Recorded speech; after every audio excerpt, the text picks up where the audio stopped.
hayyi' lana min amrina rasyada. Wahai Tuhan kami, kurniakanlah kepada kami dari sisi Engkau rahmatmu, serta Kau tunjuk pandulah kami dalam setiap urusan kami dalam petunjukmu. Rabbana walli umurana khiyarana wala tuwalli umurana syirarana. Wahai Tuhan kami, Engkau kurniakanlah kepada kami pemimpin yang terbaik, dan janganlah Engkau beri kepada kami pemimpin yang terburuk. Amin ya rabbal alamin.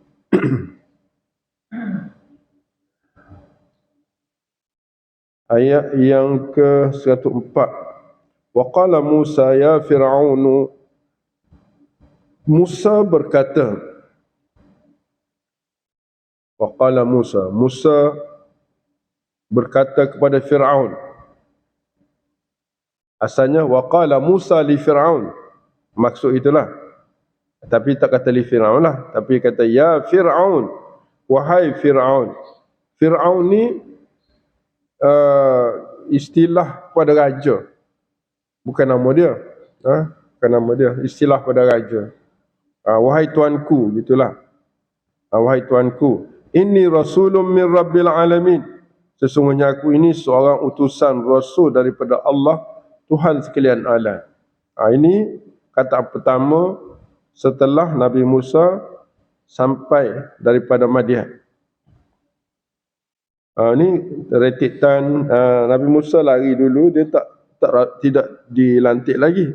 Dia lari ke Madian setelah dia bunuh dia pukul seorang Qibti yang sehingga mati, dan dia diminta untuk keluar daripada Mesir. Dia pergi ke Madian. Setelah duduk di Madian dan hidup bersama Nabi Syuaib, dan berkahwin dengan anak Nabi Syuaib. Lepas pada 8 tahun ataupun 10 tahun daripada kehidupan mereka di Madian, lalu mereka diminta untuk kembali, ataupun Musa minta untuk kembali ke Mesir. Maka dalam perjalanan kembali ke Mesir itu, Nabi mendapat perintah daripada Allah Subhanahu Wa Taala untuk menyeru Fir'aun kepada kebenaran. Maka Nabi Musa baliklah ke Mesir dan menyampaikan dakwah ini, iaitu dia berkata, ya Fir'aun, wahai tuanku, inni rasulun min rabbil alamin. Sesungguhnya aku ini anak akakmu telah anak akak lah kan, anak yang dipelihara oleh Fir'aun, diutus sebagai rasul daripada Allah. Kemudian dia terangkanlah hakikatnya. Hakikun kita panggil pun hakikat. Sepatutnya ala an alla aqula 'ala Allah illa al-haqq. Ala an, ni syarat. Ala an syarat supaya la aqula 'ala Allah. Supaya la ala an tu makna supaya. La aqula 'ala Allah, aku tu Musa lah, tidak berkata tentang Allah illal haqqa, kecuali ianya hak, benar. Maknanya hakikatnya ginilah Fir'aun ataupun tuanku, aku tidak bercakap kecuali kebenaran. Qad ji'tukum bibayyinah, dan kebenaran ini aku datangkan dengan bukti bayyinah. Min rabbikum, bukti ini bukan daripada aku, daripada Tuhan kamu Allah. Ini dakwah. Dia tak kata min rabbi, dia kata min rabbikum. Maknanya di sini Nabi Musa cuba memasukkan Fir'aun dalam kumpulan hamba sekaligus. Sepatutnya dia kata qad ji'tukum bibayyinatin min rabbi. Tapi dalam dakwah dia kena sertakan mad'u tu dalam kumpulan. Maknanya daripada Tuhan kamu. Jadi apa Firaun kena buat? Firaun kena buat, kata Musa, fa'arsil ma'iya bani Israel. Yang penting bagi aku nak sesat sebab aku diutuskan kepada Bani Israel. Maka engkau serahkan, arsil dengan makna serahkan.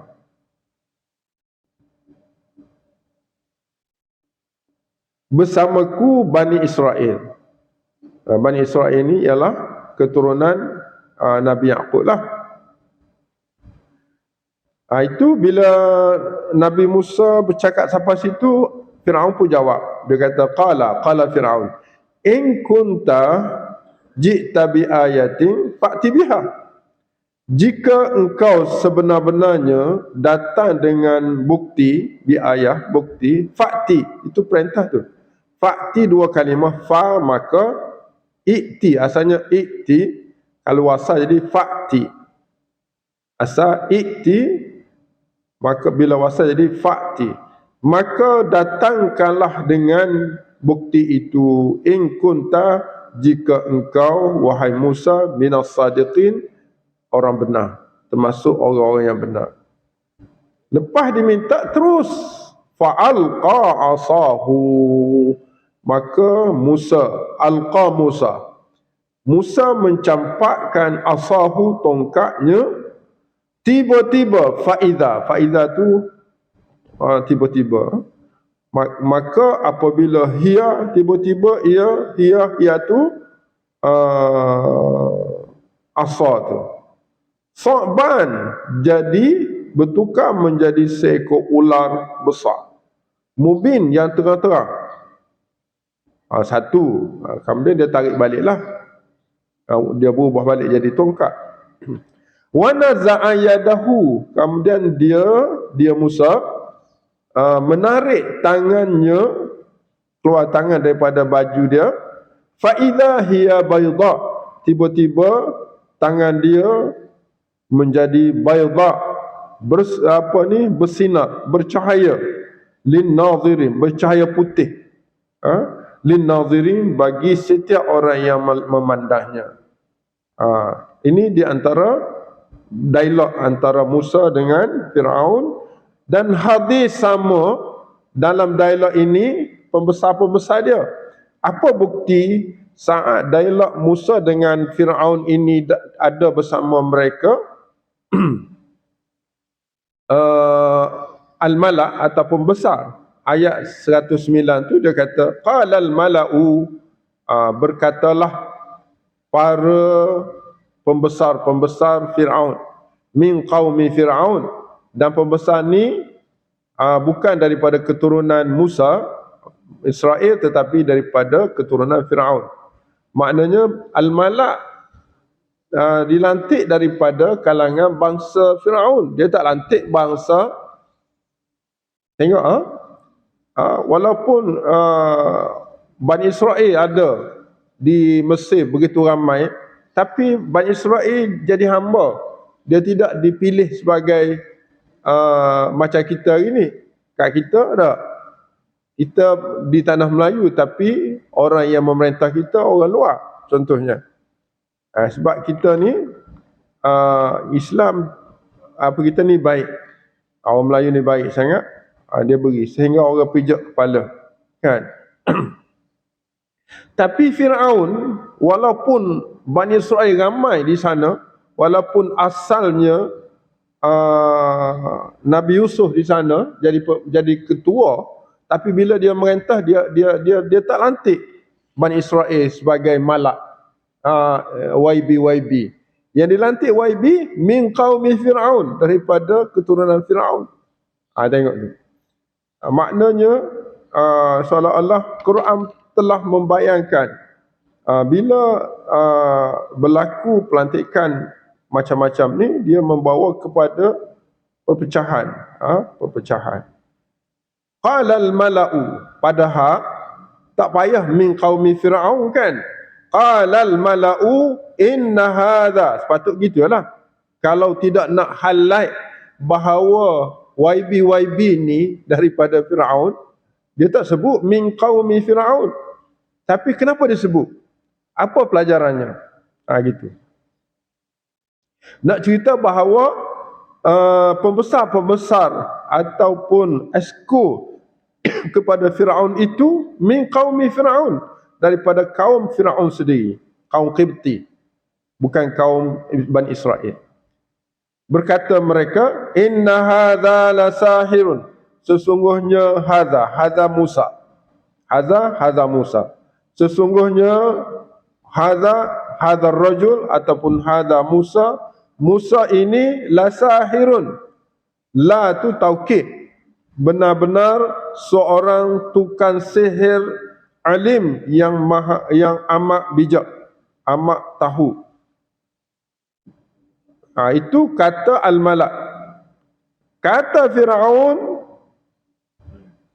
Firaun pun tambah cakap tu, yuridu an yukhrijakum min ardikum. Sebenarnya Musa yuridu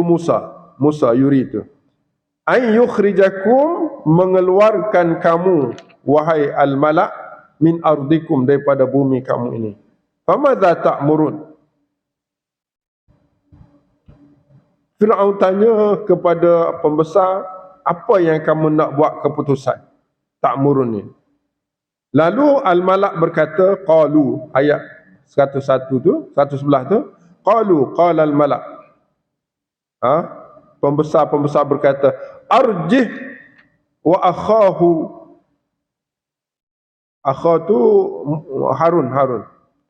Arjih maknanya hentikan dia, yakni Musa, bersama saudaranya, wa akhahu juga, waw tu waw ma'iyah lah, bersama saudaranya, wa arsil, dan kirimkan, fil madain, di beberapa kota, hasyirin, di mana di sana ramai orang-orang yang hasyir, berkumpul.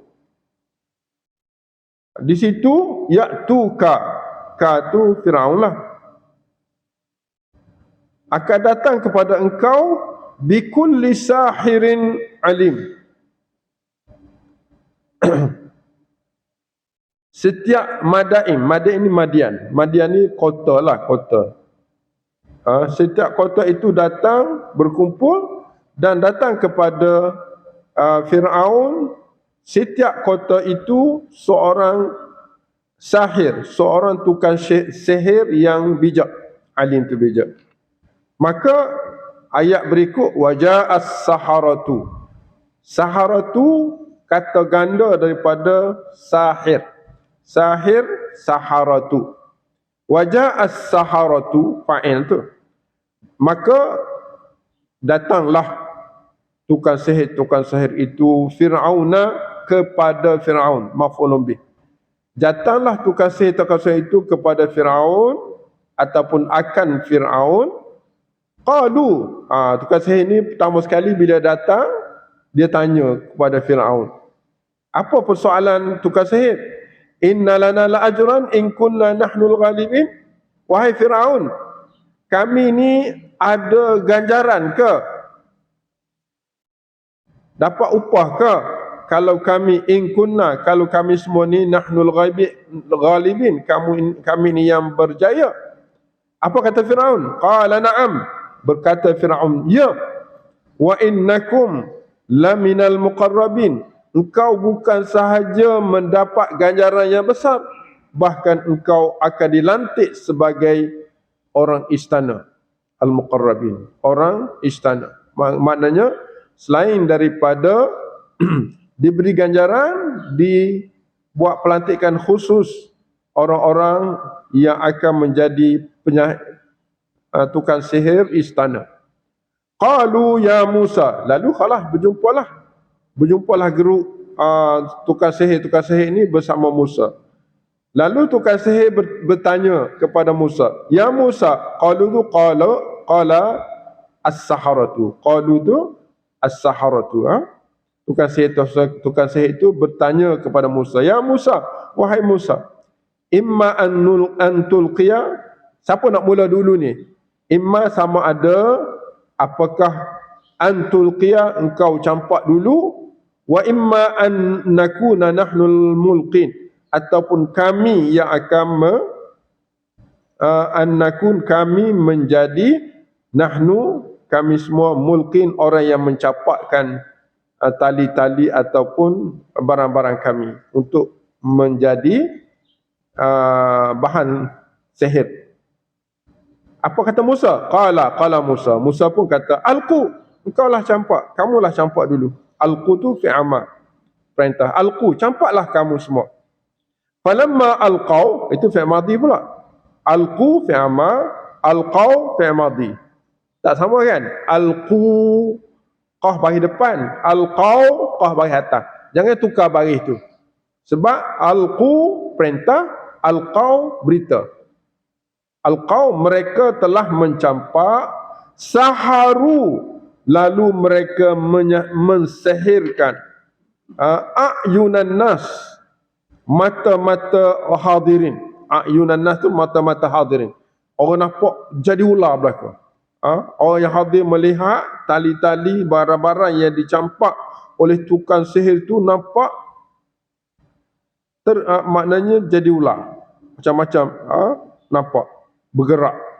Wastarhabuhum, dan tukang sihir itu telah menyihir, membuat istarhabu ni menakutkan hadirin. Wastarhabu tukang sihir, hum tu hadirin. Wastarhabu fi'il madhi, mereka telah membuatkan mereka takut. Hum hadirin itu takut. Waja'u bisihrin azim, lalu mereka datangkan dengan satu, ja'u tu tukang sihir, ja'u ada waw tu ramai. Ja'u bisihrin, dengan sihir yang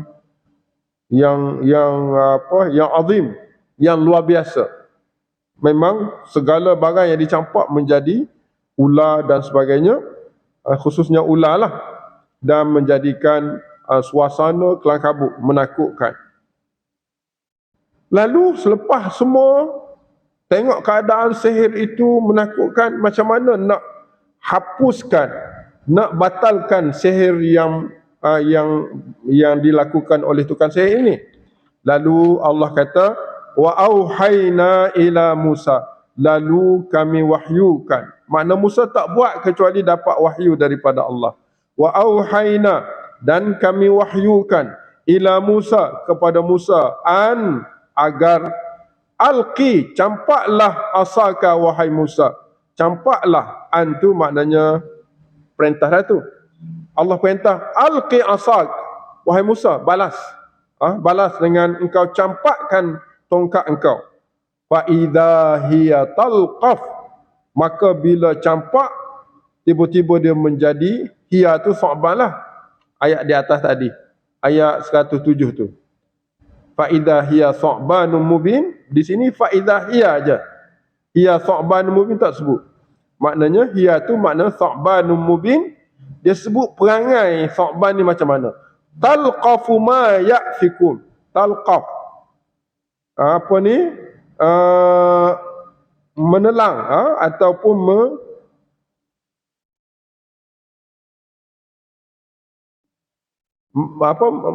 memakanlah, kita kata menelan dengan cepat. Talqaf tu, talqafu ma ya'fikun, apa yang tukang sihir buat jadi sihir tu, dia dimakan oleh ular Musa yang besar itu. Fa waqa'al haqqu, maka waqa'a ni terjadilah kebenaran. Maknanya ular-ular yang dibuat oleh tukang sihir itu sebenarnya batil. Wa batal ni batil lah, batal. Dan batallah, lenyaplah, makanu ya'malun, apa yang mereka, yakni tukang sihir itu mereka ciptakan, melakukan. Faghulibu, mereka dikalahkan. Faghulibu tu Fir'aun serta tukang sihir semua tu ghulibu. Mereka dighalibkan, dikalahkan, hunalika, di sana. Di sana tu di tempat tu lah. Wanqalabu saghirin, maka berubah. Inqalab ni makna berubahlah mereka itu jadi orang-orang yang hina di hadapan Fir'aun sendiri.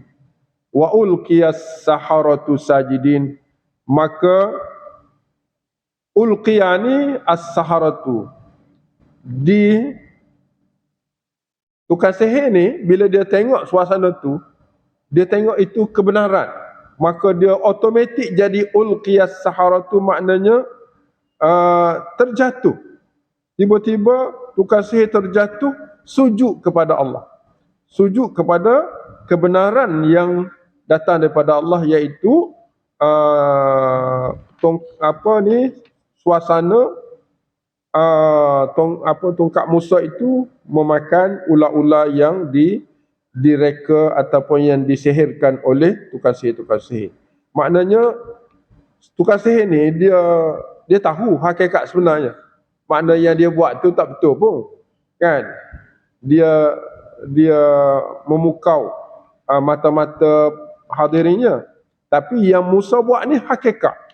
Maka dia ulqiyas saharatu sajidin. Tunduk, sujud ni dengan makna rendah diri dan bersetuju dengan kebenaran yang datang daripada Allah Subhanahu Wa Taala melalui Nabi Musa. Qalu amanna bi rabbil alamin. Ayat berikut tu, ayat muka surat sebelah. Lalu tukang sihir berkata, amanna bi rabbil alamin, kami beriman dengan Tuhan sekalian alam. Beriman tu Rabbi Musa wa Harun, iaitu Tuhan yang diimankan oleh Musa dan Harun. Qala Fir'aun amantum bihi qabla an adana lakum. Wahai tukang sihir, kamu telah beriman dengan Musa, atau bihi itu bi rabbil alamin, dengan Tuhan sekalian alam, qabla an adana lakum, sebelum aku izinkan kepada kamu. Inna hadha la makrum makartumuh fil Madinah litukhriju minha ahlaha fasawfa ta'lamun. InsyaAllah ayat ni kita akan sambung nanti dalam pertemuan yang berikut, iaitu besok insyaAllah. Ayat yang ke 1, 2, 3 ni, macam mana bukti sini. Qala Fir'aun amantum bihi qabla an adana lakum. Makna Fir'aun bila mana dia tercabar dengan suasana ni, terkesan dengan suasana ni, suasana tukang sihir yang suatu ketika bersama Fir'aun, sekarang ini tidak lagi bersama Fir'aun. Sedang Fir'aun tidak izin untuk mereka beriman. Seolah-olah untuk beriman mesti raja kena beriman dulu ataupun mendapat izin dulu. Tetapi tukang sihir ini terus beriman kepada Allah. Kita akan tengok apa yang akan berlaku sesudah tukang sihir ini beriman kepada Allah Subhanahu Wa Taala. Apa yang akan dilakukan oleh Fir'aun dan pembesar-pembesarnya kepada tukang-tukang sihir dan juga kepada orang-orang yang membenarkan ini. InsyaAllah untuk hari ini kita berhenti setakat itu dulu. Wallahu a'lam. Cepat ni sebab cerita je. Sebab ni cerita bagaimana berlaku pertemuan antara kebenaran dan kebatilan. Kebenaran yang dibawa oleh Nabi Musa, kebatilan yang dibawa oleh tukang sihir Fir'aun.